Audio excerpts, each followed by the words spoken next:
And if I see a flashlight in a dark room, I don't actually need to panic most of the time. But my body remembers a time when, oh, this was a threatening situation. And so that's where story comes back in, actually.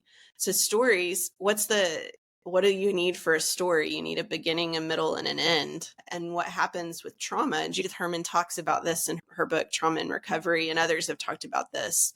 But I think she uses the language of snapshots. So instead of a comic strip where there's a beginning, middle, and an end, and there's a sequence of events, it's just all these different snapshots thrown on the floor. Hello and welcome to It Means What It Means, the podcast in which a guy with some college and a day job has long-form conversations about biblical texts. Today's guest is Rebecca W. Poe Hays, and the conversation centers around an article she wrote about trauma. All of that gets covered in the interview.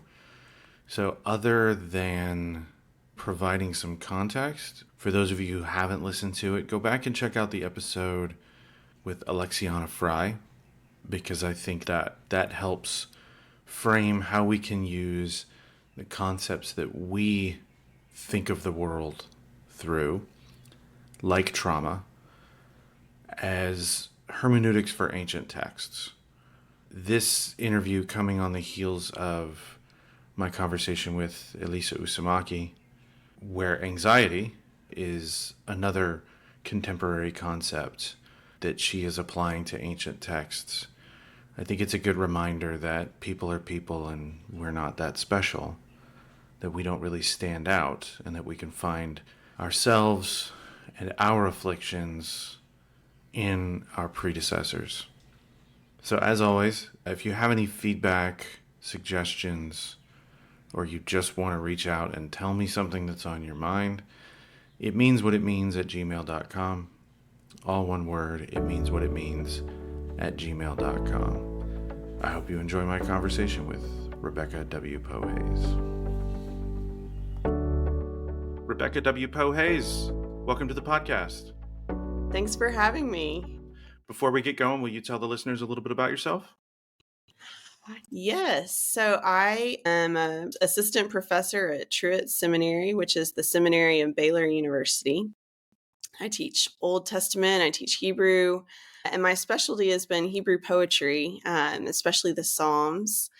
And I actually got into that sideways through my overarching love, which is stories. For a long time, I thought I was going to do New Testament and do parables. And then I took Hebrew and fell in love with Hebrew and realized that they're better stories than the Old Testament, are ones that there's a lot there that is underexplored. And so I turned to the Old Testament, and I'm interested in how stories work, how they shape us through the telling, how our telling is important, and all of that. And so I got into the Psalms and through other Hebrew poetry by thinking about where do we see stories coming out here. And so that's where I've been in Texas for 10 years now. Still not a Texan, but I have 2 children now who are Texans. Yeah. You're a Texan. I don't know. I don't think I am. I don't have the ethos. I don't know. It creeps up on you though. I'll say, like, being a Virginian transplant, it was only very recently that I realized, oh no, I'm a Texan. We're from the Southeast as well. And so it's interesting what's similar and what's different. I think it's like a scratch off lottery ticket with Texas. Once you get through it, you see what's really there. And it's not all state shaped chips and things. There's more to the identity than that. I will say we've really enjoyed Waco. Waco has been a really good place for us. It's a nice little town, right? Yeah, it's good. I haven't been there in a long time, so somebody may correct us both on that. But if you live there and you like it, then it sounds like you're a local, which means you're a Texan. If it had not been for me stepping on your transition, in spite of what you said before we started recording, you did, I think, a remarkable job of transitioning into what we're talking about, which so I came in and just chopped that off. But so we're going to be discussing your article, Trauma, Remembrance, and Healing. The meeting of wisdom and history in Psalm 78. I think your story of saying I thought I was going to study New Testament and I ended up going more toward Hebrew because I thought there were better stories. And as you were saying that, I was like, so why, how Psalms? But you're saying a story comes out in the Psalms. And that kind of, my first question where I wanted to kick things off feeds in there. So you start the article out talking about genre and how that needs to be taken into consideration with exegesis. And so how do we see stories in the Psalms? Yeah, and that's actually debated, right? So that one of the hallmarks of biblical Hebrew poetry is actually that it is non-narrative. So a lot of the other poetry, or I think almost all of the other poetry in the ancient Near East, they have these epics, right? So we've got Gilgamesh, right? And we've got the Baal cycle. We've got stories in the poetry. We see this even with the people might be more familiar with the Iliad and the Odyssey, right? We have these epic adventures where the poems are very clearly telling a story. And biblical Hebrew poetry really doesn't do that. We don't have epic poetry that tells this big story in the Hebrew Bible. It's much more lyric, if you want to use that. It's focusing on particular images or emotions or thoughts. And so this is where the genre stuff comes in. Is I think it's interesting to see, where does the genre conventions break containment? What is out of the ordinary? And when the Hebrew poetry starts deviating into storytelling, I think that's really interesting. And so the most obvious place that happens is in these psalms that we might call historical psalms, that do start telling the history of Israel, of Judah, of God's people. And Psalm 78 is one of the sort of parade examples of this. It's actually the second longest psalm in the Psalter after Psalm 119, which is an epic adventure of a different kind. Psalm 78 is long, and it goes into the history of the Exodus and the wilderness wanderings and a little conquest of Canaan and all of this kind of thing. And I think I've lost the origin of your question, but can you remind me where you were wanting me to go with that? I didn't, I just wanted you to think out loud, honestly. Yeah, But you actually, so you did yeah, mention it's an historical psalm, but yeah, as you say in the article, it's an historical psalm. And yeah, so what is that? yes, Because I think that will help understand the idea of what you're yes. talking about when you talk about genre with regard to Yes. psalms. Oh, and I did remember too, when you were talking about stories, I think it matters that these historical psalms are there and they're important and they're telling this story, because stories are so formative for individuals and for groups. And so it's helping shape group identity in a really important way. And Psalm 78 does that. It has this long historical recital that sort of goes in these cycles almost. But it begins with this big chunk of what looks more like what we would call wisdom material. And that's another complicated question, is the wisdom tradition. And is there a wisdom tradition? What that means. Wisdom literature, wisdom tradition, it's been typically thought of as this really separate thing for in within Israelite and Judahite kind of culture. In Jeremiah 18, you even get this threefold reference to this threefold division, that there's the priests, there's the prophets, and there's the sages. So there's priestly literature, there's prophetic literature, and there's sage literature or wisdom literature. And those are three very different kind of approaches to spirituality, to life, to how we understand things and how we understand ourselves. And wisdom is different than the first two, because generally it's not connected to history. It's universal. So it's not just gleaned from what God has done for Israel. It's, what do we see in the created order? What do we see in the way that, yeah, the universe works, observable kind of thing. So it's not about the covenant, it's not about salvation history, it's general revelation. We look at the world over generations and try to figure out, how do we live the good life? And it's got this pedagogical function, right? So it's the elders explaining and passing down what they've learned to the sons, very specifically, often the sons. And so if you look in Proverbs, it's listen, my son, let me teach you, my son. And almost every culture has some kind of wisdom tradition. And it was really strong in the ancient Near East as well. And so Psalm 78 is interesting to me because it starts out with this wisdom sounding kind of introduction. So give an ear, my people, to my teaching. Open your ears to the words of my mouth. I will open my mouth in a parable. I will utter riddles or dark sayings from of old. And it's this idea of passing down wisdom, things we have learned. It's the language of my son, my children. It's the language of parables and riddles. So it's all this wisdom language.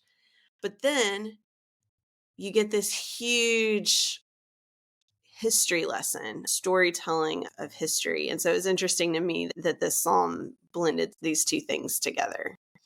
And my question was, why is it doing that? What's the purpose, pedagogically, of starting this big history lesson with the wisdom language? And so it seems like where you landed is it's an exercise of dealing with trauma. So is that, I'm just racking my brain with how to come up with this question. Are we looking back at here's the best practices that we know? And you talk about this, is it Judith Herman, I think? Yeah. Judith Herman's like trauma treatment. So looking at that as a best practice in the contemporary world, and you're seeing similarities between what's happening in Psalm 78 and that. Yeah, and that's actually how I got to this. I was one of my very best friends. We were roommates in college, is a counselor and deals a lot with patients dealing with trauma. And we were on the phone while I was doing some work on Psalm 78. And we got to talking about, I don't even know exactly how it worked, but she was sharing some of what she was doing methodologically with her treatment plans and so forth. And I was sharing some about the Psalm and what I was seeing. And we just started seeing, or through that conversation, we and I started noticing, oh, there's some of these resonances here, because wisdom, with the whole idea of it's your elders passing it down, and this is knowledge and ways of life that we can trust, and it's very settled and secure, and it's collaborative. You're sharing and talking with each other. That sounds a lot like the establishment of that trusted relationship, secure kind of relationship that you need for therapy and for healing to take place. And then the whole exercise of remembering what has happened to you and remembering what went wrong and how you were hurt and what happened, and putting that together into a coherent narrative. That's a necessary part of trauma healing. Feeling what you felt and making sense of it. And then at the end of Psalm 78, it actually leaves the cycle open. And so the most of it is about the northern kingdom, about Israel. Because after Solomon's death, the kingdom of Israel split into the north and the south. And so the north was Israel, the 10 tribes. And then the southern kingdom is the kingdom of Judah and Benjamin. And the northern kingdom was destroyed by the Assyrians in 722, and that's where you get the whole History Channel fun of the 10 lost tribes and all of that. But the southern kingdom of Judah continued for another, I don't do numbers, but until 587, when they were destroyed by the Babylonians. And so Psalm 78 is largely about Israel. And so Israel failed to obey. Israel failed to remain faithful to Yahweh. Israel suffered. Israel was abandoned. And then it turns at the end to Judah and says, but God has chosen Judah. Now Judah, it leaves it open. Judah, are you going to continue in this same pattern, or are you going to chart a new path forward? And it leaves it open. And so that whole question that whole sort of move to reconnect and move forward with life. The dark history, our pain, our past is always with us, but are we going to, it's how do we move forward then? And so we through these conversations, and I always think it's important not to get in our silos, but having conversations with practitioners and experts in other fields, I think is really helpful for reading the biblical text and for doing most anything. And so it's through these conversations that I was like, oh, I don't think that the psalmist was setting out to create a trauma healing strategy with Psalm 78, but it is interesting that some of these patterns are present. And so I wonder if maybe it was functioning that way, whether they knew it or not. And yeah, so that's how I got to that. That word trauma, that's one of those words that's everywhere. I know in the, I don't know if you've had a chance to listen to it, and it's fine if you haven't, but like Alexiana Fry, one of the things that she's trying to talk about is, look, I know this word is everywhere and people are sick of hearing about it. But so we were talking about the weather. There was standing road, or there was standing water on the road when I was driving my son to school this morning. And it's 2024 now, and 2017 dealing with flooding all over this city, and even just the heavy rain that came before the actual flooding. I get a little tightness in my chest when I hit a serious puddle on the road, and when I see people driving really close. And I don't Yeah. want to escape that. That is the reality. And that's part of what you're talking about here, right? Is you're not escaping the reality. You have to acknowledge and exist in the reality. And I hope it doesn't seem like I'm minimizing a cataclysmic thing like what happened. No, not at all. And it is interesting. It is fascinating. And that was the other thing as I started down this road of thinking about the Psalms and trauma. And I've actually tried to pivot more in thinking about how the Psalms help build resilience. But anyway, as I was doing all that, I was dealing with some of my, or it was helpful thinking about some of my own traumatic experiences. So you talk about water on the road, and that sort of triggers you, right? And it makes your body react. You tighten up, you get anxious. When I was in college, my campus was hit by an F4 tornado, and the building I was in came down on top of me, and the lights were off. And so we had flashlights. And so for a long time, if it was dark and there was a flashlight, my heart rate would elevate, right? You have a literal physical response to what you've experienced. And so it's just so interesting how the trauma stays with you. And like the sound, white noise sound, because it sounded like the tornado, and it would elevate, it would stress me out, and I would start to panic. It's interesting how these things stay with you. And actually studies have been done. This gets back to Israel, right? But studies are being done now to show that trauma can be passed down generationally. It can actually map into your DNA. And some of this is related to evolutionary kind of patterns, because our trauma responses are survival responses. They're meant to be helpful. Fight, flight, freeze, all these things. Those are meant to help you survive what's coming at you. And what the problem becomes when they start activating when there's not actually something that you need to be afraid of.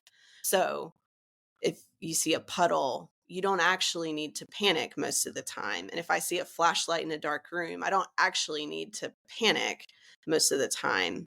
But my body remembers a time when, oh, this was a threatening situation. And so that's where story comes back in, actually. So stories, what do you need for a story? You need a beginning, a middle, and an end.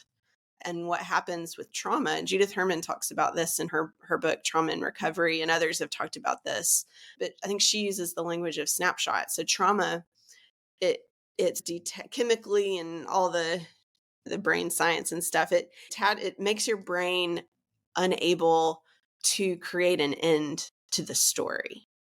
It makes it where you can't, or she talks about the language of snapshot. So instead of a comic strip where there's a beginning, middle, and an end, and there's a sequence of events, it's just all these different snapshots thrown on the floor. And so you can't remember exactly what happened in the exact sequence of events. You just have these these moments, right, where something bad has happened, or a feeling, or a posture, or a smell, a sound, and it's disconnected from a larger story that has an end. And so you get trapped in that experience.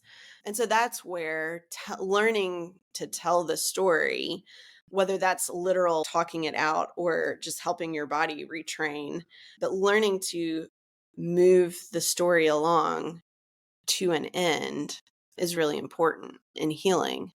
So the storytelling becomes key. I know at a different phase in my life where I was going through a transition and I was feeling some physical effects of things and just coming to understand that they were based on that last phase of life. I developed this idea that so chemically what's happening in my body is the same thing that would happen if I heard like a rustling in the grass over there and I think it's a lion and my body is reacting like it's a lion. So I developed a little mantra. I don't have to use it as much anymore. There's no lion. Because even though I prefer to begin generally my thinking from what is, or what do I want, or what do I think, I had to develop an underlying understanding. This is not that. And then I could go on to build an understanding of what it is. So as you were speaking, I was thinking, oh, rather than an organized narrative, it's a collage. And maybe I don't know enough about art to know, but a collage to me is just, it's a lot of stuff, and it's up to you to interpret it. And once you start to build that interpretation and that understanding, that becomes the narrative, and you can reapproach it, you can rethink it and redevelop it over time. And I think that might be a pretty good way of looking at particularly the Hebrew Bible, because there are different ways of telling different stories or the same story. So dealing with trauma to clear out some of the confusion and develop a narrative around things. And you're saying that's what this psalm does. So this is something, actually, I'm just curious, is this something that people were using for liturgical practices, is a good way to put it? In ancient times, we don't know exactly how the Psalms were used. They look like they were used in worship, communal worship. They look like they might have been set to music, but we don't fully know that. But they were definitely used somehow in community faith practice. Psalm 78 gets quoted in the New Testament. They're certainly preserved in various arrangements at, in Qumran and the Dead Sea Scrolls and all of that. We don't really know exactly how they were used. Looking forward, there are parts of Psalm 78 in the Revised Common Lectionary and the Book of Common Prayer. So it is part of the liturgical rhythms of faith communities. I think Psalm 78, part of it is used in Passover in Judaism today. So yeah, it gets used, and it's always, whenever something is used like that, it's meant to shape you, and to shape the community. So yeah, I don't know. I don't think they were using it, like I said at the beginning. I don't think that's ever been used as, oh, here's a traumatized community, let's read this psalm together to heal from the trauma. But I think it is there and was preserved through the millennia in order to help shape a community. And David Carr actually has a really nice book called, what's it called? Holy I was Resilience, just with about to say, is that what it is? That's it's back here somewhere. Yeah, I think that's a great book. Whether you fully agree with his total reconstruction of how the Hebrew Bible came together or not, it's a really helpful book for understanding why the Hebrew Bible. I think he does the whole sort of Christian scripture too, right? So New Testament is in there, but why these texts were preserved and how they were serving the communities that preserved them. And that these were communities that went through some really difficult things.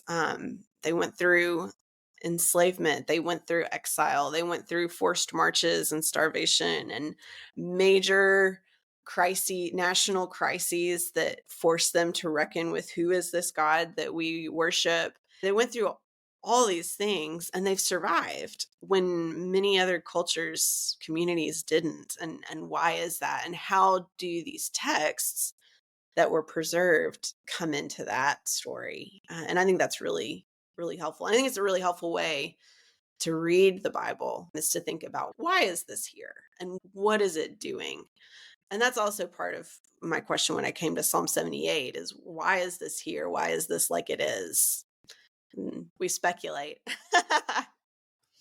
That's what else are you going to do with your time as an academic if you're not That's right. speculating and asking questions and trying to find answers? I think a lot about a series of biographies that I read years ago about Lyndon Johnson, and please stay Mm, with me, it'll make sense. So Robert Caro has this Years of Lyndon Johnson, and in the first one he recounts what life in the Texas Hill Country was like. And he talks about how electrification didn't show up until 1937 to rural Hill Country, Texas. And he describes what life was like, particularly for women, and how hard just normal life was. And I was thinking about, as you were talking, I'm thinking about this description and how life expectancy and quality of life drastically improved when women didn't have to go 4 to 6 times to draw water from a well every single day. And so just looking at that as like their baseline, not even 100 years ago, like in Texas, in one of the more popular parts of Texas now, life was that tough.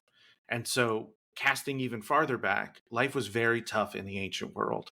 And so for mm, people to call out something specifically as tragic, and granted, we can put our words like trauma and things like that on it. For them to there wasn't a lot of writing and circulating of written text going on.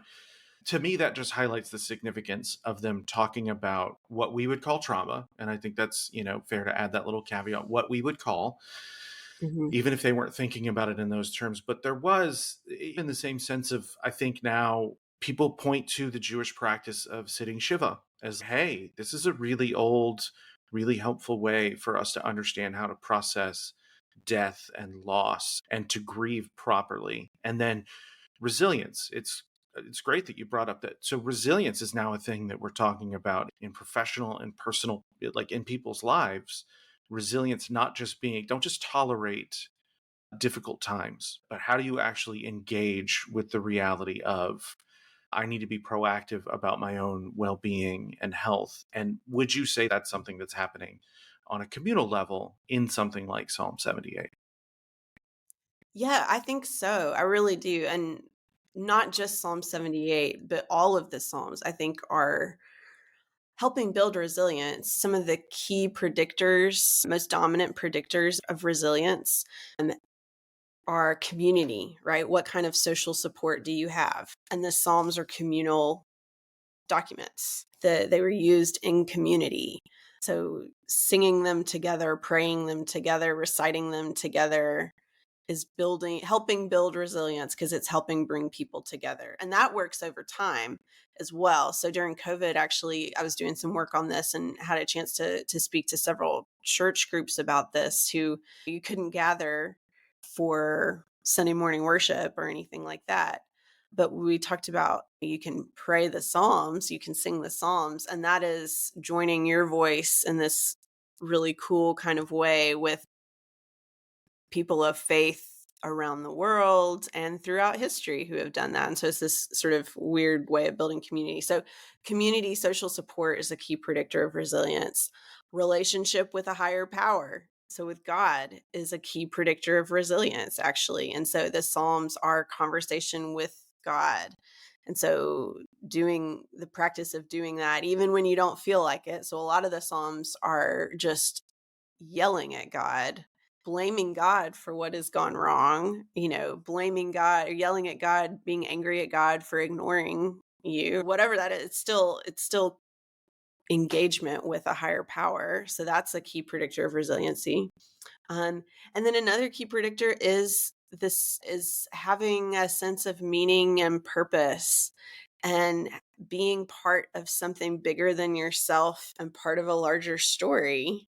And the Psalms are doing that too. So something like Psalm 78, something like we could go through all the Psalms and see how it's giving you something to work towards, not just sit still in whatever situation you're in, and you're moving forward constructively. And the Psalms are helping us do that as well. So back to David Carr's larger book, and he only deals with the Psalms a little bit, I think, in that book. I'm actually working on a book right now that's trying to do more with it across the whole Psalter. But I think the whole book of Psalms is this key in the resiliency of ancient Israel and of communities of faith that continue to use them. I got to be honest, in my background, I didn't ever really think much about the Psalms. I think they weren't something that I interacted with until I was a little bit older and I came around liturgical traditions that were a little bit more traditional. And I really only even did that because I remember hearing someone teach about, I think it was Hebrews 12, and this idea that, the Catholic and Anglican, the more liturgical traditions, they look at Hebrews 12 talking about coming to the mountain, and it's breaking time and space and sharing a liturgy together, is that it's an ideal rather than, I don't know. I hear a lot of the, hey, be optimistic, and optimism helps people get through illnesses and things like that. But I don't know. Some of the stories I've heard about POWs is it seems like they just had an ideal. I'm going to behave this way. I'm going to wait for this outcome. I'm going to work for this outcome. And it seems like that's what you're saying, a community of purpose, people working towards something that's Mm. really helpful and empowering. Yeah, I think so. I think you see in the world today, we all want somewhere to belong. We want a community that understands us, that loves us, that supports us, and we all want our lives to matter, I think. We want to be doing something worthwhile. Yeah, and I think the Psalms can help give us some of that. I, I don't know. I feel like sometimes it seems like, so when I go out to my car and I have my key in my pocket, because sometimes I forget, but if I have my key in my pocket, I want to be able to put my foot on the brake and push that on button and it comes on. And I want to do minimal maintenance to make that happen. So when it tells me, hey, you need to get an oil change soon, I go do it. And I try to go to Discount Tire. That's an unpaid plug. I try to go to Discount Tire and make sure my tires are good because I have a long commute. But I don't really want to think about my car that much. And I think a lot of our institutions that require us to be engaged, and that could be anything, that could be political or religious or commercial. A lot of our institutions that require us to be engaged, people aren't. So going back to Harvey, going back to COVID, the first sign to me that maybe people weren't that interested in engaging was the HEB parking lot. Like, I noticed, and for those of you who are not in Texas, HEB is a Right. wonderful grocery store, and you should be jealous of us that we have it and you don't. Here everything is better. Yep. So people were just leaving carts out. And I realized, oh, we're not in this together. This is not like, for all the bootstrap mentality of the greatest generation did this. We're not interested in putting our carts away, even at the cart return. And I think so. So you mentioned the Psalms where there's anger being communicated at God, but here, this is one that's not the case, right? It's saying Right. you guys failed, and that's why this is Yeah. happening. Yeah. Yeah, over and over it says that. And it goes, I mentioned it does these cycles where it'll tell some history and it'll say what happened and it was bad. And then God steps in, right, and saves. And then it says, oh, but then they forgot that God saved you, or God saved them, and they left him again. And so then they had some other difficulty. And it's this cycle of God, them being in trouble, God does something to save them.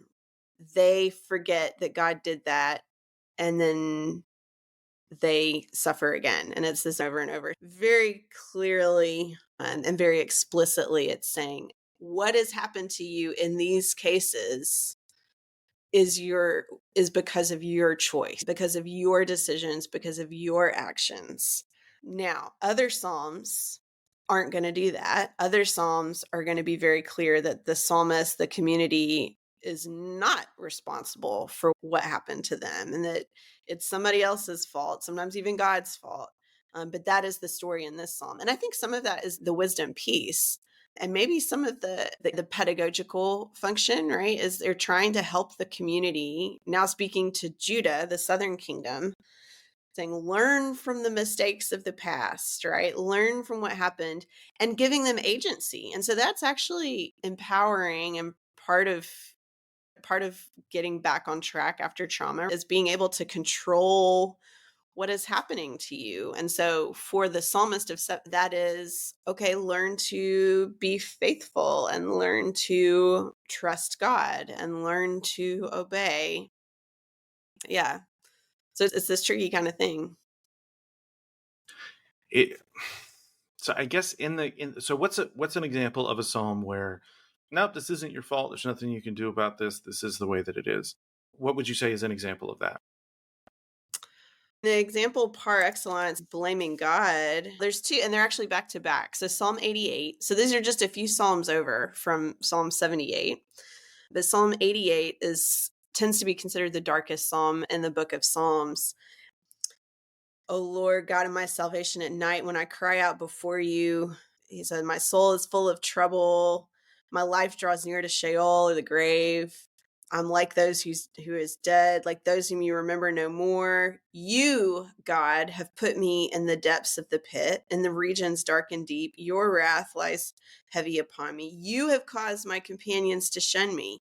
You have made me a thing of horror to them. And it keeps going on. Why do you cast me off? Why do you hide your face? You have done this to me. You have caused my friend and neighbor to shun me. So it's very clear, the suffering, the pain, if you want to use the word of trauma that the psalmist is experiencing, this is God. There's nothing in the psalm that suggests the psalmist has done anything wrong to deserve this. And we never deserve the bad things that happen to us. We do have choices, and there are consequences to choices, but nobody deserves to suffer. And so Psalm 88 it's not blaming the psalmist at all. It is God who has done this. And that's a whole other conversation you can have and should have. And then the next Psalm 89, this is another one that actually goes into some of the historical retelling. And it's a poetic version of the story of God choosing King David, and making him king, and creating this covenant with David where he promises, you are going to be the king in Jerusalem. You are going to have this dynasty that never ends. I'm always going to be with you. Psalm 89, let's see, verse 20. I have found my servant David. God, I have found my servant David. With my holy oil, I have anointed him. My hand shall always remain with him. My arm also shall strengthen him. The enemy shall not outwit him. The wicked shall not humble him. So I'm going to forever, I will keep my steadfast love for him. My covenant with him will stand firm. I will establish his line forever. His throne as long as the heavens endure. So this is great. This is great. We're going to have this very secure kingdom, very secure line.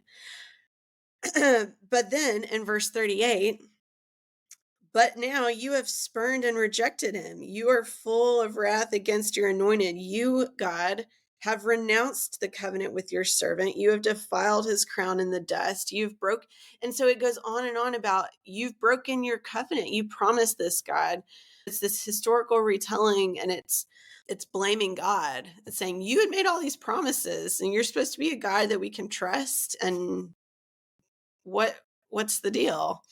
Yeah, so there's lots of different narratives within the Hebrew Bible about the history, and it's different ways. I think it's helpful to think about, these are real people that experienced real emotions in real situations, and they're all working out with each other and with the God that they worship, what it all means. And so you get different perspectives on this, different angles on this, coming out of different emotions, I think, in different situations.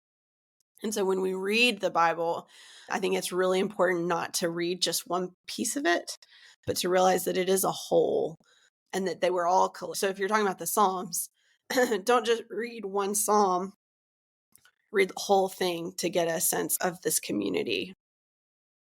What do you mean? read like the whole book of Psalms to get a sense of the community? Is that what you're saying? Yeah, I think so, because they didn't just have Psalm 78 that blames them, holds them responsible for the bad things that happen to them. They also have Psalm 88 that holds God responsible for it. And they don't just have Psalm 1 that says, this is a wisdom psalm that starts the whole book of Psalms, that says, oh, the righteous are going to prosper and the wicked are going to blow away like chaff. They also have Psalm 73 that says, oh man, I'm being really great and doing everything I'm supposed to do, and I'm struggling, but the wicked are doing just fine. So you have this whole complex of Psalms and perspectives, and the community preserved all of them together. And so I think if we want to understand the community, want to understand their understanding of themselves and of the God they worshiped, then you have to read all of the Psalms. I, not being an expert, because that's the point of this podcast, right? So I get to throw that excuse out there. But so I know the Apocryphals, who are also not experts. This podcast, the Apocryphals, they refer to Bible. They don't say the Bible. And the way that I like to think of it is biblical texts. So I think that there are two, and please correct me if you disagree or if I'm just straight up wrong, two appropriate angles of entry where there are biblical texts. There are portions of the overall bound volume that we refer to as the Bible in any of its different forms. And you can approach any of those. So you can look at the story of Joseph. You can look at that as a story, and it's a story within a larger narrative. And you can look at that within, it's not just this larger narrative, but the book of Genesis. So there are biblical texts that you can engage with. So Psalm 78 was not written to be a systematic overall approach to understanding worship and trauma and all of this stuff. It was a thing that communicated an understanding of the world and an understanding of Israel and Judah and who they were. So it's everything and its portions, right? Okay. I know I talked for a long time for you to just be like, yeah, no, it's not complicated, but it is complex. Yeah, it is complicated. Is it? Good. It is complicated, and it's good job security for all of us scholars, I think. But what do you But yeah, mean? it's Sorry, what so do you it's mean by complicated? Sorry. What do you mean by complicated? You it's first. it's not straightforward. If you're talking about the composition of the biblical texts and the compilation of Bible or scripture, that's a complex process. Even the most straightforward, I don't know how you want to talk about it, but 66 books, that's the most straightforward you can get, is it's 66 books if you're talking about Christian scripture. And even then, that's 66 in the Protestant canon, right? What if you're talking about the Catholic or Orthodox, or Ethiopian Orthodox is different from that. And if you're, so even within the book of Psalms, if you're Greek Orthodox, I think you have an extra psalm because the Septuagint has 151 psalms rather than 150 psalms. So it's complicated if we're talking about what Bible are we reading. And I think that's fair to think it's complicated. And I think that only supports the idea that we shouldn't just read pieces of it, but we should be reading the wholes and realizing that different communities pulled these together and see as valid those different, how do I want to say this? So some scholars will say we don't have one psalter. We have multiple psalters. And so the scrolls that we found at Qumran and then the desert and the Septuagint, the Greek translation of the Hebrew Bible, bear witness to that. We have different orderings of the Psalms. We have different superscriptions attached to the Psalms. We have different arrangements of the Psalter. We've got extra Psalms, some compositions, and same with the different biblical books. And so some scholars will say that means there's no value to considering the Masoretic Hebrew 151 psalm 150 150 psalm psalter because it wasn't the only one. And I understand the argument, but I also think it's valid. The 150 psalm psalter is a psalter that was preserved, and it's the one that has been used by the Jewish community. It's the one that has been used by most of the Christian community. So I think there's value in reading that one, as this is what has shaped the beliefs and behaviors of these faith communities. And I think there's value in that. So that's part of my, why was this collection preserved? Why this one? What does it do?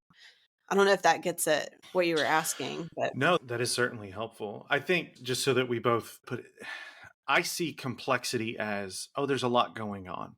And if you want to mhm, take it seriously, you're going to do your best to deal with as many of those threads, we'll say, as possible. And complicated, I think maybe I'm just looking at the connotation of, I don't think anybody sat down deliberately to make this difficult. I think what we see here is people being people, and over a very long period of time, developing a set of texts that get compiled, whether you're talking about the Psalms or biblical canon or canons, as it were, overall. So I don't think that idea, that really silly, that idea, and I'm glad it's being dispelled, is, oh, Constantine created the Bible in 325. I remember hearing that in my early 20s, and I was like, where are people getting this from? Because I was reading Mark Knoll, and he's telling me, no, that's not what happened in 320. Anyway, I don't think it was like somebody sat down and they were like, this is what it's going to be. I think a bunch of people said, hey, look at this. Hey, what about this? Hey, I've got this idea. So that would be the difference to me of mhm, complexity over complicated. And now, as far as yours, I think taking into consideration that, okay, so I grew up Protestant. I think you grew up Protestant. 66 books. There it is. That's easy. That's not really complex. And oh, it's all in English translations that you can go and you can buy. And that is the Bible. So that's yeah, why I want to get away from thinking about the Bible. And yeah, the way that I tag that is biblical texts. Other people want to mhm, say Bible, or some people still want to use the term the Bible. But I think this is a mhm, set of ideas and history and texts that should be engaged, uh, mhm, because they were worthwhile enough for the people who put them down for mhm. posterity. Does that Yeah. that And doesn't if bump and on have anything? have shaped the world, even for those who for whom these books are not scripture. It's important. I think it's worth studying because they've shaped the world for good and a lot of ill. Yeah, and I Just like think any other cultural artifact, right? yeah, it shapes the world. And this one, yeah, it's how people read scripture determines how people vote, determines how people treat one another, determines how we do all kinds of things. And so whether it's your holy text or not, I think it's worth paying attention to. And all of us need to do better of reading it. That's why I got into teaching, is I think there's there's a high cost to reading these texts poorly, and I want to help the world read them better. And I will say too, I think this is back to your original question about genre. So even for the most straightforward, we've got 66 books that God gave us. So if it's, I'm a Baptist minister. For me, these are sacred scripture. I also have a pretty complex view of how they came together.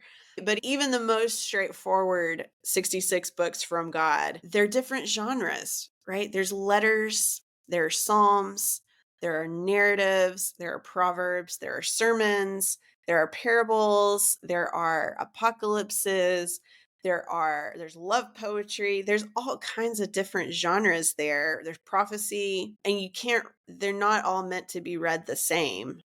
And so genre makes it complex as well, even for the most, I would say, conservative of readers. And so I think it's really important to attend to those kind of things, because that's how God gave them. And so we need to pay attention to that. I So hope that's even to the most conservative of readers. I, It's I hope complex, or it's tricky. I hope you don't leave this conversation thinking that I'm looking to police your language. If you complicated, Oh, no, complex, that's no, no. just okay. Yeah, no, I think language is tricky. It's good stuff. Yeah. Yeah, I love it. It's fun. It's just booby traps And I, as everywhere. I said, I just had a baby, so my brain is not firing fully. So It I does might misspeak. that does not come across at all, and I think you've done a very good job of articulating a point of view. And that said, with all of my non-circuitous or my circuitous non-linear thinking applied to this conversation, I want to make sure that if there was anything you wanted to sit down and bring up in this conversation that may have been left out, what was that? Oh, there's always so much you can say about a biblical text. And I think I would want to clarify, I don't think any of these texts these Psalms were written as manuals for how to deal with trauma. I don't think, and different traumas are different. You've talked about hurricane, I've talked about tornado. Psalm 78 is talking about forced migration and exile and war and things like that. There's all kinds of trauma, assaults, things like that. And so I don't want anyone to go and map on Psalm 78's approach to these things onto their own situation. I think what we can gain from looking at how these ancient texts, along with others, are dealing with communities that have suffered, I think it can help us be more attuned to some of these rhythms of establishing safety and establishing security where we are not being threatened anymore. That's important. Remembering what has happened and mourning what has happened to us, doing that in community and figuring out how to go on with life, how to integrate that our pain into a healthy life. I think being more attuned to those kind of rhythms is really important. But don't map on particular answers to questions of why do we suffer onto your own situation. So I would want to say that for sure. I think, if I may, also maybe even taking the opportunity to be empathetic toward people who are or have been suffering, and maybe try to establish yourself as an individual or a part of a community that invites them to recover and exist in a reality where they're not experiencing new trauma. Mm-hmm. Yeah. And there are opportunities here. And a friend of mine is a Mennonite pastor in San Antonio, and his congregation ministers primarily to asylum seekers who have experienced heinous things, just give you nightmares kind of things. And one of the things, and many of these asylum seekers are Christians and come to his church wanting help. And one of the things that he has done is use the Psalms and some of the rhythms in the Psalms as part of a larger, I don't know what the word, a larger way of helping them deal with what they've experienced. And so it is using the Psalms to draw people together, to connect them with one another and with the God that they worship, to give language to things that they've experienced. The Psalms, one of the things that they can do for us is give us words when we don't have words for horrific things, including essentially cussing out the people that have hurt us. The Psalms do that too. And so the Psalms can help with that. But then the reconnecting and moving forward. And so there are ways to use these Psalms constructively today, I think, very carefully and sensitively, right? With sensitivity. And also I think we can model or learn from them about being honest about telling our history. So Psalm 78, one of the things that it does is it confesses we didn't have this right. We did something wrong. And I think learning to tell our history openly and honestly, we didn't always have things right. I think that's really important and something that America is going to need to learn to do better if we're going to if we're going to advance, move forward past some of the problems that we're facing right now. Humility's tough. Humility is Yeah. So, are there things, books, blogs, podcasts, whatever, that you would write, that you would send people to on this topic or just in biblical studies more broadly? mhm. Yeah. So some of my favorite, and I think very accessible books about trauma, Bessel van der Kolk's The Body Keeps the Score is really helpful. Peter Levine, In an Unspoken Voice. Those are two really helpful books.